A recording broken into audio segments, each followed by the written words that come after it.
Umenitoa shimoni, ukanipa tumaini.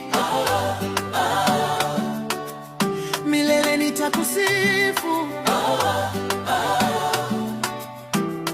kwa sababu wewe ni mwaminifu. Nainuka tena kwa jina la Yesu, nang'aa tena kwa rehema za Bwana.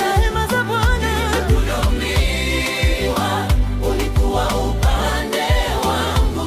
Yesu ndiye mshindi. Nainuka tena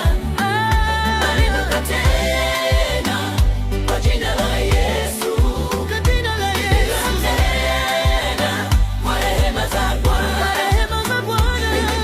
Nilidhulumiwa, ulikuwa upande wangu. Yesu ndiye mshindi. Nainuka tena.